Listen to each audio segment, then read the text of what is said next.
T'appelles ta soucoupe volante, Tiki Winky? Tu la vois comment, Julien, la Suisse du futur, toi? Déjà, c'est difficile violet, et moi, dans le futur, j'espère qu'on pourra s'habiller comme on veut et qu'on arrêtera d'être jugé, surtout. S'habiller en poignée de métro? Ouais, bah tiens-toi bien, parce que là, ça va partir. Penser et imaginer le monde différemment, ça c'est le rôle de la science-fiction. Oui, la SF ça vous fait sûrement plus penser à Dune, à Star Wars et à des mutants robots qu'au Gros de Veau, et pourtant, la Suisse romande a aussi produit des uchronies et des histoires futuristes. C'est passionnant car en fait la SF conditionne notre imaginaire et en dit également beaucoup sur les angoisses des différentes époques. Et des angoisses aujourd'hui, on a que ça. Alors on vous embarque dans la DeLorean de Tavannes pour vous montrer que des futurs et des lendemains, en vrai, il y en a toujours eu plein.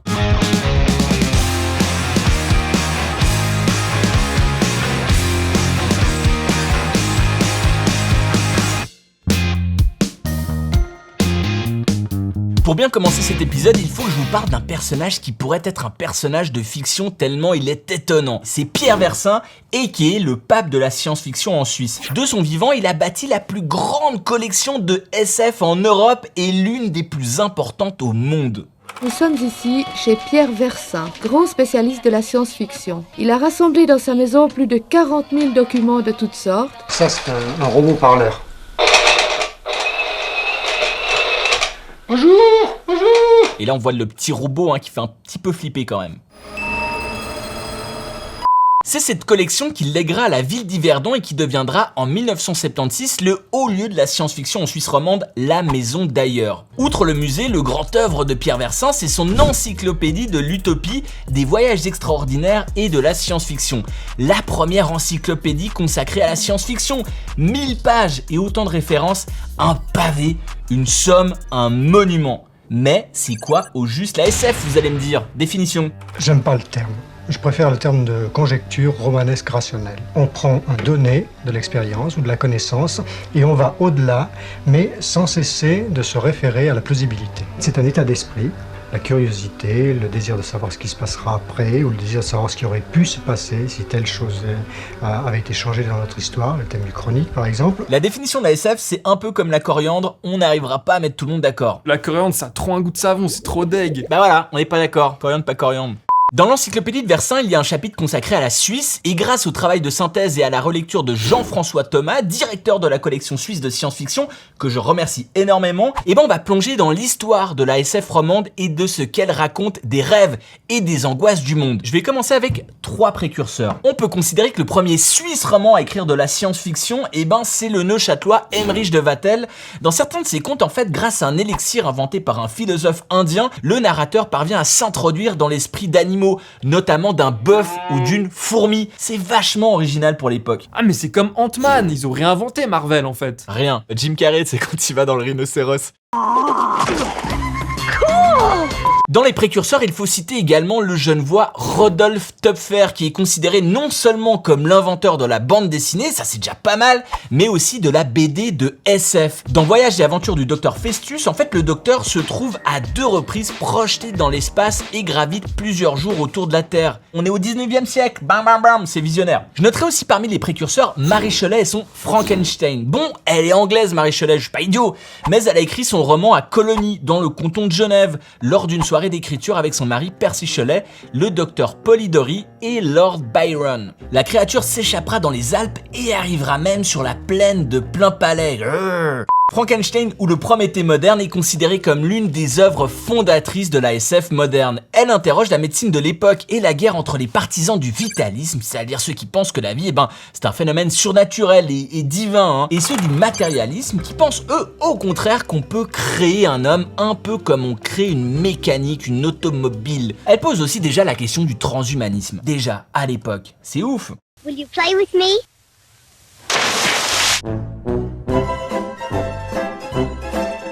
Voilà, ça c'est pour les précurseurs. Au milieu du 19e siècle, on voit apparaître l'un des 2 grands thèmes de la SF romande, que j'ai nommé « Qu'est-ce qui se passe si les Allemands nous envahissent ?» La guerre, et surtout la guerre avec les Allemands, c'est le classique de récit d'anticipation roman. Un des textes remarquables est produit par un juge, Samuel Bury, et s'intitule « Histoire de la prise de Berne et de l'annexion de la Suisse à l'Allemagne ». Alors que dans cette période, la Suisse moderne est en train de se créer et que les cantons forment un gouvernement à Berne, on vous renvoie à notre sujet super épisode sur la démocratie, Bury peint une satire politique sombre dénonçant les dangers de la centralisation, de la germanisation croissante, de l'endettement vers les puissances étrangères. Il imagine en fait l'Allemagne qui envahit les territoires suisses, balayant une armée autochtone mal équipée et mal organisée. Cette crainte de l'Allemagne qui nous roule dessus, ça revient constamment. C'est une peur qui traverse les époques en Suisse. Là vous vous dites, en cliquant sur la vidéo, je m'attendais à ce qu'on parle de robots humanoïdes et des proto-IA à tentacules. Bah non, ce n'est pas que ça la SF.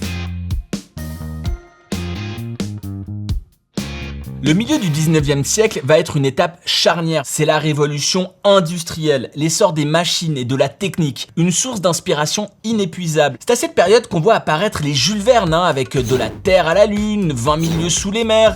On rêve d'aventures et de voyages fantastiques. C'est aussi l'époque de Herbert George Wells, avec la machine à explorer le temps, l'homme invisible ou la guerre des mondes. Faudrait nuancer, mais la pensée de l'époque, grosso modo, c'est que la technologie va sauver l'homme et le rendre meilleur. Naïf. On le voit avec la guerre des mondes, c'est l'époque où on commence également à croire aux extraterrestres. En 1898, Wells a écrit La guerre des mondes. Il voulait montrer aux Anglais ce que c'était qu'un génocide, parce que les Anglais venaient de perpétrer un génocide sur les Tasmaniens. Il s'est posé la question, que se passerait-il si des extraterrestres arrivaient en Angleterre et qu'ils détruisaient tout sur leur passage? Depuis ce temps-là, tous les extraterrestres sont devenus des affreux, jusqu'à ces tout derniers temps où on s'est dit, après tout, il n'y a pas de raison qu'ils soient différents de nous.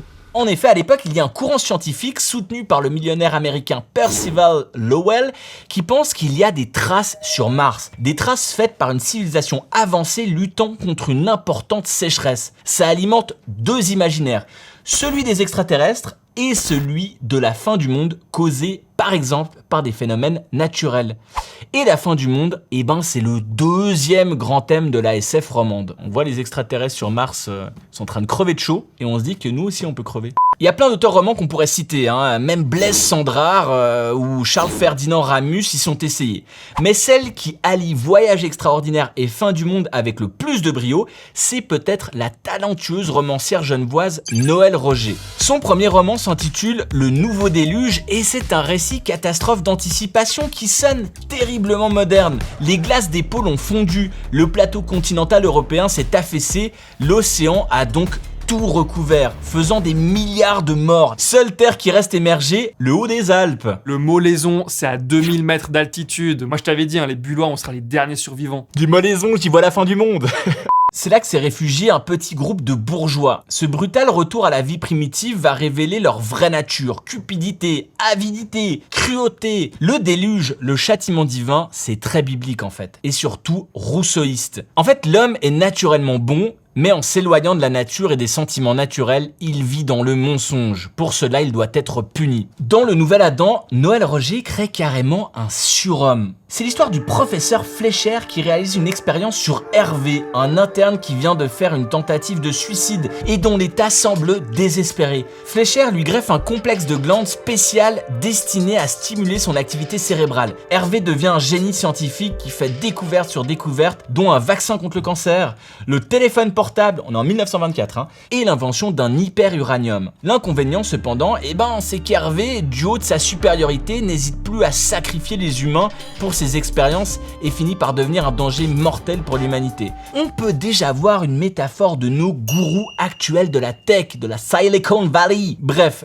Fleischer décide ainsi de tuer Hervé. Le créateur et sa créature mourront les deux dans l'explosion du laboratoire. Le Nouvel Adam préfigure ainsi, bien avant l'heure, la crainte de la singularité technologique. Alors la singularité technologique c'est quoi? En fait c'est toutes les angoisses liées à l'IA ou Skynet dans Terminator.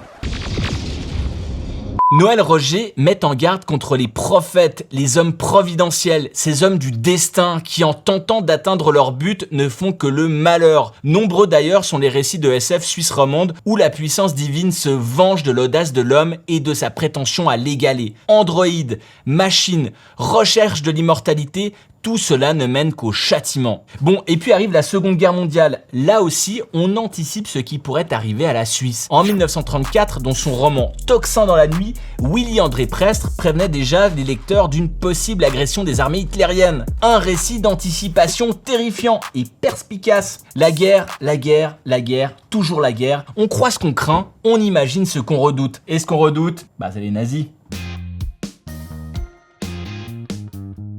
La guerre va laisser des traces. Alors qu'aux États-Unis, la science-fiction classique est en plein essor, en Suisse romande, le mouvement s'essouffle. L'imaginaire des auteurs est en panne, comme si l'horreur vécue au quotidien empêchait désormais de rêver, et les œuvres se font rares, dit Jean-François Thomas. Mais c'est aussi cette horreur qui va changer le destin de Pierre Versin et donc de la science-fiction suisse. En effet, Pierre Versin, Jacques Chanson de son vrai nom, est français.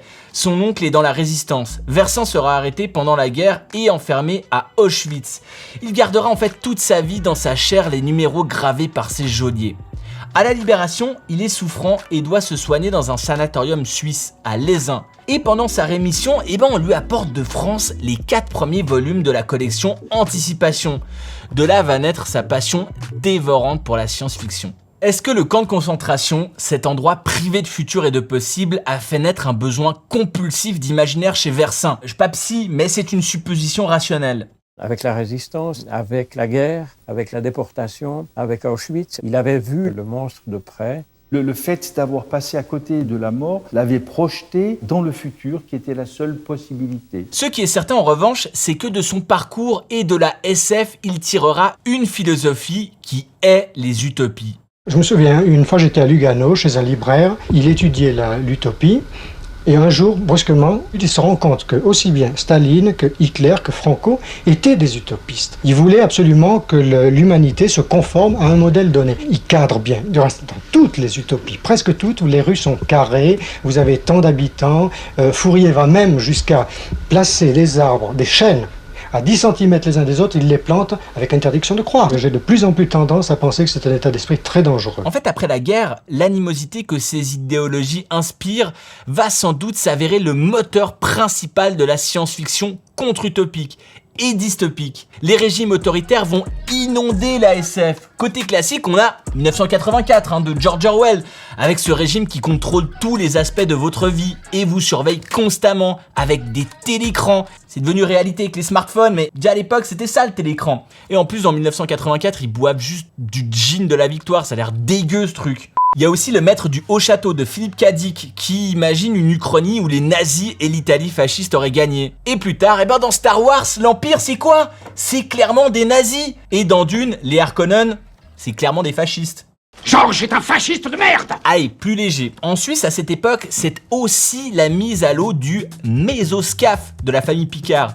Auguste Picard, père de Jacques Picard et grand-père de Bertrand, l'a imaginé, son fils l'a construit pour l'exposition nationale suisse de 1964. Les Picards qui ont fait rêver des générations de Suisses avec leurs exploits, c'est encore cet amour Jules Vernien pour les machines. Auguste Picard écrira d'ailleurs un peu de SF. Cette fois, la technologie anime encore aujourd'hui Bertrand Picard, critiqué parfois pour sa vision très techno-solutionniste pour résoudre le désastre climatique. Bertrand Picard qui vendra d'ailleurs son avion solaire, Solar Impulse, un groupe qui crée des drones de surveillance à visée militaire. Ça fait très science-fiction comme scénario. L'utopie écologiste qui finit en surveillance des individus. C'est ça une contre-utopie. Une utopie, c'est quand tu penses à un monde idéal et que ça devient un monde idéal. Une contre-utopie, c'est quand tu penses à un monde idéal et que ça part en steak. Et une dystopie, c'est tu penses le pire des mondes possibles. Fin des années 50, la SF suisse reprend des couleurs et se modernise. C'est l'époque où Versin, avec d'autres passionnés, crée le premier fanzine suisse consacré à l'anticipation. Il se nomme Ailleurs.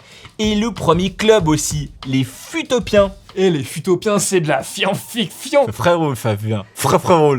Versin a désormais également son émission sur Radio Genève, Passeport pour l'inconnu, consacré à la retransmission de pièces de science-fiction radiophonique. On sent que les choses commencent à bouger. Dans l'après-guerre, outre les dystopies fascistes, un autre thème va inspirer la SF suisse, la menace nucléaire. Kaboom! Les bombardements de Nagasaki et Hiroshima ont choqué la planète. La télévision suisse romande, la TSR, elle est créée en 1954 et l'un de ses fondateurs, une légende du service public, Jean-Jacques Lagrange, produit les premières fictions d'anticipation ayant pour sujet précisément le chaos nucléaire. Avec la Dame d'Outre nulle part, il nous entraîne dans une vertigineuse plongée dans la science-fiction où des personnages désintégrés par une explosion atomique, enfermés hors du temps et de l'espace, ne disposent plus que du faisceau hertzien pour dialoguer avec le monde des vivants. Le hasard a fait que nous nous trouvions juste au milieu de la désintégration moléculaire. Vous voulez dire à l'épicentre de l'explosion? C'est ça. La Seconde Guerre mondiale et la bombe atomique sont la preuve que le confort matériel et les avancées technologiques ne créent pas nécessairement un monde meilleur, que la technique ne sauvera pas l'homme. Au contraire, cela peut même l'anéantir. Ce constat d'échec, en fait, il est vertigineux, il est dur à encaisser pour toute une société. L'avenir tel qu'imaginé jusqu'alors était une impasse. À la fin des années 60, la jeunesse du baby-boom va se construire en réaction à tout ça. Mai 68, le rock, les hippies, un mélange de liberté, d'émancipation, d'écologie, de colère contre l'État. On manifeste contre la guerre et le nucléaire. De nouvelles croyances et spiritualités émergent. On vous recommande à ce sujet notre très bon épisode sur les gourous et les nouveaux mouvements religieux. C'est aussi la période de la conquête spatiale avec la mission Apollo 11. À son bord, 3 astronautes américains, Buzz Aldrin, Michael Collins et Neil Armstrong, le premier homme à avoir marché sur la Lune. Nous sommes en fait dans le futur d'hier. Elle est opérante, la science-fiction. Jules Verne l'avait rêvé, l'homme l'a fait. C'est aussi l'époque de grands classiques de la SF, comme La planète des singes et 2001, l'Odyssée de l'espace. Et on voit bien en fait que la science-fiction, elle est entrée dans les imaginaires. La Suisse romande ne fait pas exception.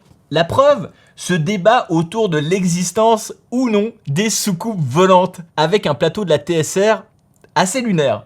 Quand vous expliquez que des millions de personnes ont vu aux 4 points du globe des phénomènes dans le ciel. Tous les témoins mentent. Tous les films ou photos sont truqués. Ceci a été établi par 3 rapports scientifiques pour que l'on discute longuement. Aurélie Bütikofer, vous faites partie de la Fraternité Cosmique Internationale. C'est un mouvement dirigé par des êtres de l'espace. Son fondateur, M. Eugenio Siragusa, qui lui a eu des contacts 19 fois physiquement avec ces êtres de l'espace. Ces extraterrestres lui ont communiqué des messages de paix et d'amour, mais surtout des messages d'avertissement pour l'humanité. Les années 70 avec leur contre-culture représentent l'époque dorée de la science-fiction. C'est un bon moyen pour exprimer diverses revendications politiques.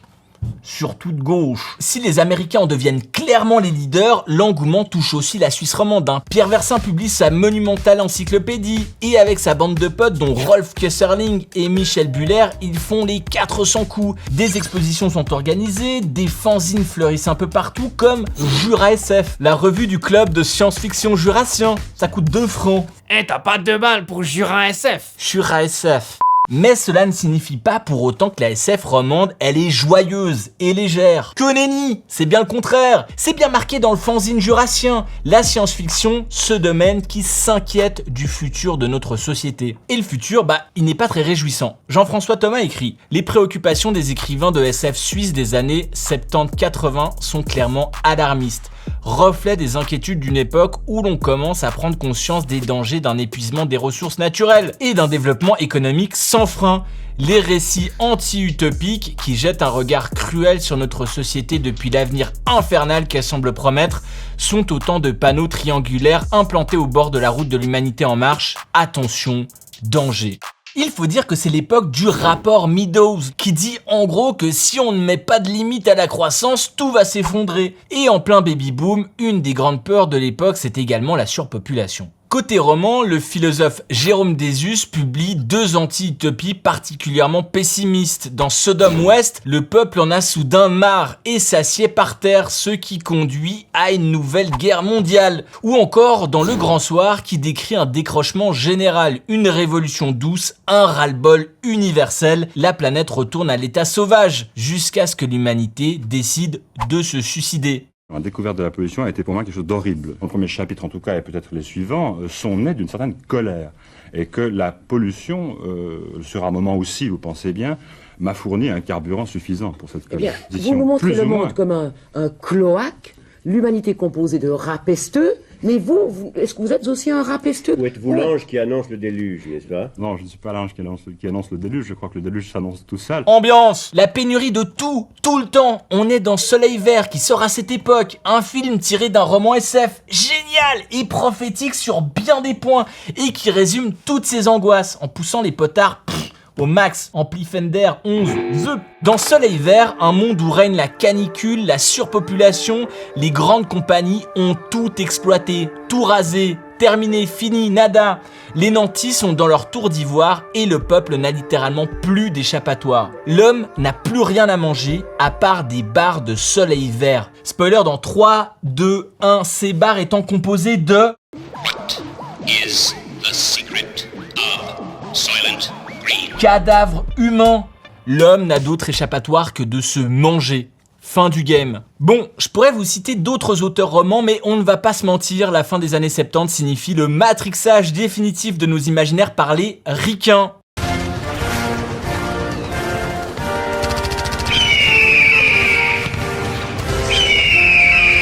Produire des récits de science-fiction, de l'anticipation, c'est prendre le pouvoir sur l'imaginaire des gens. Les Américains sont les sauveurs de la planète. Pas certains, non. Et puis en fait, pourquoi les extraterrestres, ils visitent que les States? Venez nous voir. Bah ouais, ils font quoi Suisse Tourisme? Venez visiter Gruyère. Il y a le musée Giger à Gruyère. Et on n'a pas parlé de Giger. Il est zurichois. Antrudi.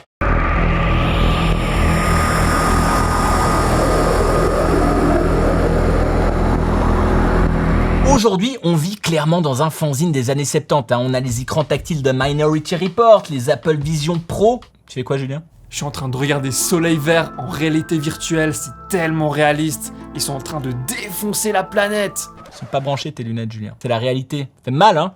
Elon Musk réalise les interfaces neuronales imaginées par Ian Banks dans le cycle de la culture. Et on a officiellement détruit la planète en mode soleil vert. On a des multinationales qui scrutent nos nombres de pas, les calories qu'on mange à chaque repas, on se pécho sur des applis. Les youtubeurs sont plus influents que des présidents et les multinationales plus puissants que des états. Les blockbusters de SF ne se cassent plus trop la tête à inventer du futur et des histoires. On est au 6e Terminator. On peut arrêter? C'est bon? On est noyé sous des Marvel et du multivers. C'est des comics d'il y a 40 ou 50 ans et on réadapte Blade Runner et Dune. L'éthique helvétique, on est au 10e épisode. C'est le futur, ok, wesh. Bon après, il y a Don't Look Up qui joue de ses codes et pastiche Armageddon en l'adaptant au goût du jour. Avec un constat, on ne sauvera pas le monde.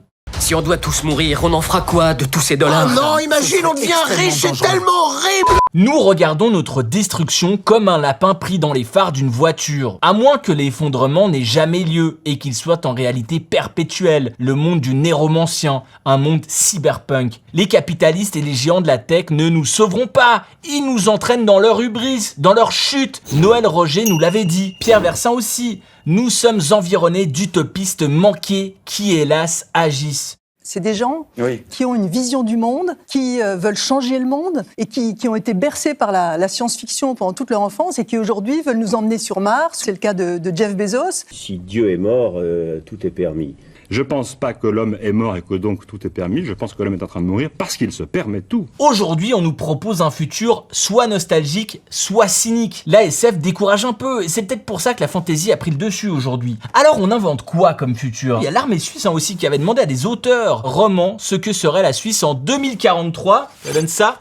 Les armées font souvent ça pour réfléchir aux menaces de demain. Ça donne un ouvrage que j'ai pris plaisir à lire, ça s'appelle Situation 2043, dirigé par Frédéric Jacot, conservateur de la maison d'ailleurs, qui m'a aidé pour cet épisode d'ailleurs. On parle d'IA, de CFF du futur et de ferme 4.0. C'est intéressant, mais c'est pas hyper joyeux, franchement. En fait, est-ce qu'il faut pas créer d'autres imaginaires, des imaginaires positifs, comme le suggère l'activiste écologiste Cyril Dion, pour vivre dans un monde soutenable? On est une espèce qui a besoin de construire du sens et donc qui a besoin de se raconter des histoires. D'avoir des bagnoles pour pouvoir aller dans des supermarchés énormes, on pourrait acheter tout ce qu'on veut, de pouvoir partir en vacances, pouvoir prendre l'avion pour aller à l'autre bout du monde. Ce rêve a été tellement puissant qu'il nous a donné l'énergie de construire des mondes.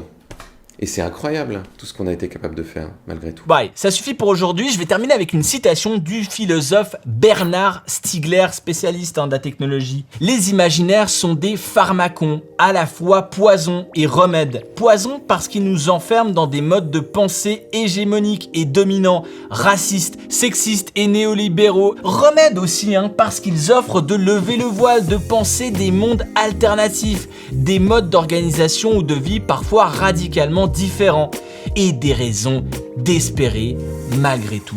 Et vous, comment vous imaginez la Suisse du futur, la Suisse de Turfu en 2043? Est-ce qu'elle est bien, est-ce qu'elle est pas bien? Nous écrivez tout ça en commentaire. On se retrouve très vite pour une nouvelle vidéo. Encore un grand merci à Jean-François Thomas et Frédéric Jacot pour leurs conseils avisés. Et s'il y a des coquilles, comme d'habitude, my bad, my faute, je paye la tournée de Gin de la Victoire. L'abus de gin est dangereux pour la santé. Nous avons ici l'article nécrologique consacré à Pierre Versin qui est parti pour ailleurs. Heureusement, c'était en 2001, il avait vu l'an 2000.